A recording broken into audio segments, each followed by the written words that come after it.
Those who cannot learn to live with AI will be replaced by those who can. Max Tegmark. By far the biggest concern around AI is how it might impact jobs. Is my job safe? And will my children find jobs in the age of AI? Are the common refrains today.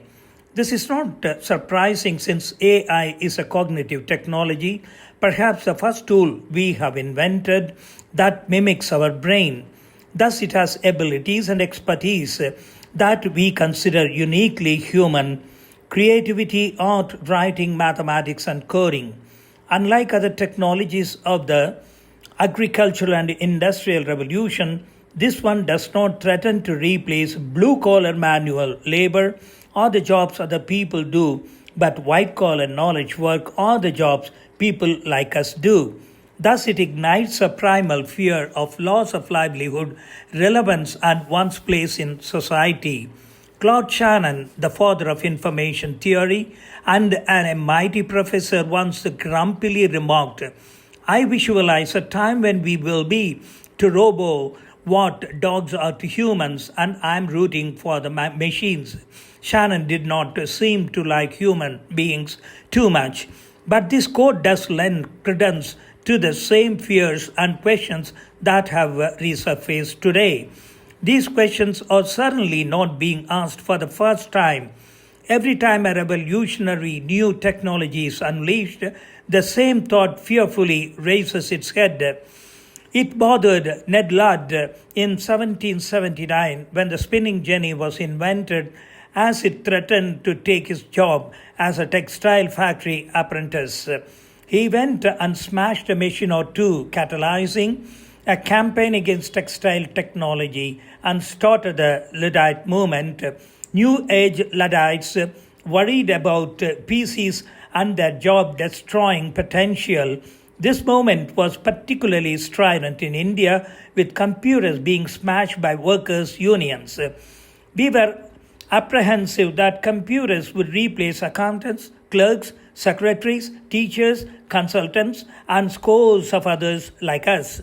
The reality, as it turned out, was quite different. The PC and the internet did destroy a few jobs, but created millions more, and today we cannot imagine our life without them. The IT revolution not only created new jobs, but also catapulted India into a tech superpower. On that note, let me clarify something. Work is different from jobs. Work is generally defined as any effort or activity, physical or mental, undertaken to achieve a result or fulfill a purpose. It encompasses tasks performed for personal satisfaction, family responsibilities, volunteer activities, or professional outcomes. Work can be informal, unpaid, and self directed. A job, on the other hand, refers specifically to paid employment, a structured role within an organization or business where an individual is compensated financially for performing defined duties. The key difference between work and jobs lies in their scope and motivation. Work is broader, encompassing any meaningful or purposeful effort, while a job is narrower, explicitly tied to employment and financial remuneration. Let us tackle work first. A report on AI and the future of work by Microsoft Work Lab offers some interesting revelations. More than half, that is 57% of the corporate employees' typical workday is devoted to communication like emails, meetings, chats, and so on. The remaining 43% is put towards actual creative tasks, and even those sometimes involve creating spreadsheets, documents, or slides to present in the aforementioned meetings. No wonder that more than two-thirds of workers complained that they did not have uninterrupted focus time during their workday. In fact, when we share this statistic with management, executives, and employees, we are often told this is wrong. The ratio is more like 70-30 or 80-20 in favor of non creative to creative work. While entrepreneurs too face many struggles, our productivity has ratcheted up several times, unencumbered by countless meetings discussing the same old issues, similar information being presented to different people in different formats, and virtually no time to do any deep thinking. As the Gen AI tidal wave sweeps across industries and offices, I strongly believe that it will affect corporate work more than anything else. We often do not consider work an industry, though it is a several trillion dollar one, and confuse work with jobs. We are rightly worried about how AI will impact jobs, but tend to neglect how it will impact work. Microsoft calls its AI a co pilot. It is not an autopilot, as it will not do all your work for you. It will not fly the plane for you. The human being remains firmly in the pilot seat. AI as a co pilot helps us fly the plane, in other words, do our work much more efficiently, productively, and creatively. So, if AI impacts work, then the $1 million question is what happens to our jobs, which is for many one of the central reasons of our existence. Kai Fu Lee, the acclaimed AI investor and practitioner, has suggested a terrific way to look at the intersection of AI and the jobs. Low compassion jobs like telesales, customer support, dishwashing, radiologist, and even truck driver jobs, etc., will be the first to go, while high compassion jobs like CEO, M&A, expert, teacher, elderly care worker, etc., will hold out. There will be AI only jobs where AI will support humans and jobs where humans will assist AI. Finally, some jobs will always require humans to perform them. Jobs requiring impactful communication, empathy, compassion, trust, creativity, and reasoning. In fact, Lee provides a ready reckoner list of the 10 safest fields: psychiatry, therapy, medical care, AI related research, and engineering. Ironically, AI requires more AI engineers and researchers. Fiction writing, teaching, criminal law, computer science and engineering, science and management. AI will indeed eliminate some jobs. Agricultural revolution. Every successful new technology invented has supplanted some jobs. The spinning jenny of the Industrial Revolution took Ned Ludd's job in the textile mill.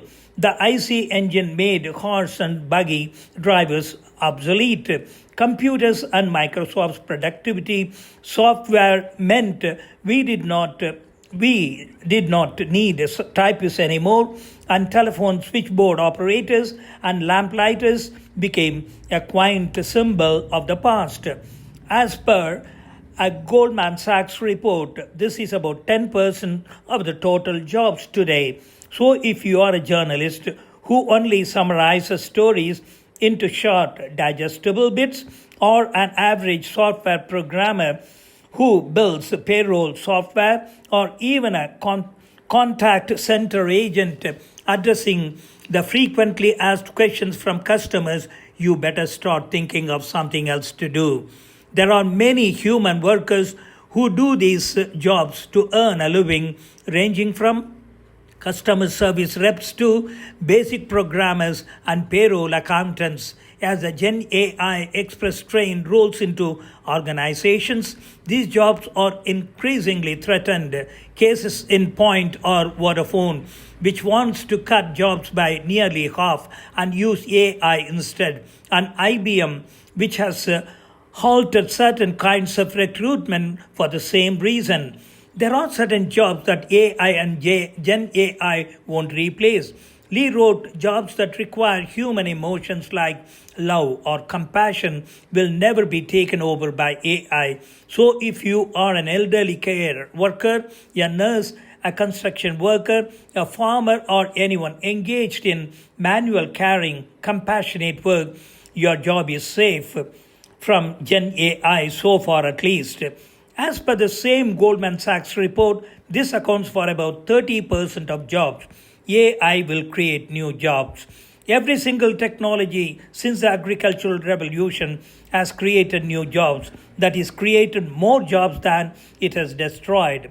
At this time, we can't be sure what these new jobs are and how many there might be. Spinning jennies required operators. The PC created tech jobs of all kinds. So will AI and Gen AI. An emerging role is a prompt engineer. About 60% of all jobs will be impacted some way or the other by AI. Software programmers are using GitHub, Copilot, or Claude or Cursor to write code faster. Artists and graphic designers are using it to brainstorm art ideas for making collateral and visual content.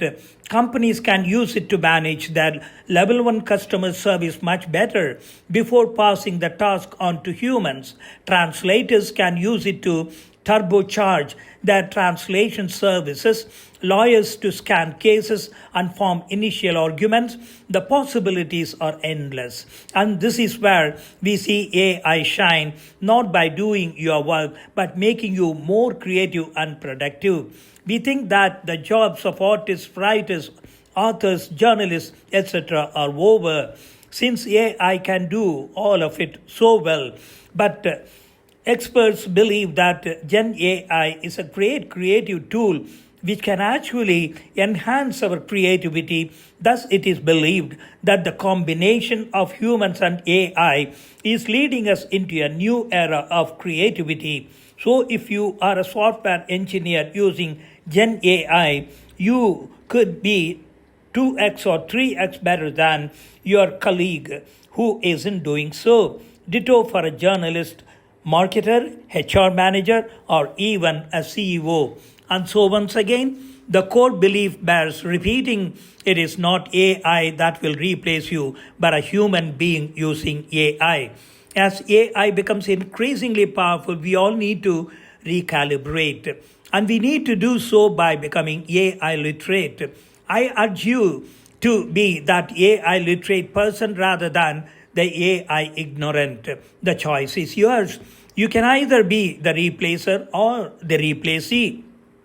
The future belongs to those who can adapt, learn, and innovate, and the AI literacy is a foundation upon which this future will be built. AI is not just a tool, it is a culture and a mindset. Invite AI to the table every time. The more we integrate AI into our daily lives, the more we unlock new ways to be efficient, creative, and forward thinking. The world is moving rapidly, and those who can effectively collaborate with AI will have a distinct advantage going forward. Let us go beyond fear and uncertainty and step into a world of infinite possibilities. AI is not just shaping the future, it is shaping the present. The question is, are you ready to make the most of it? Concluded. Thank you very much.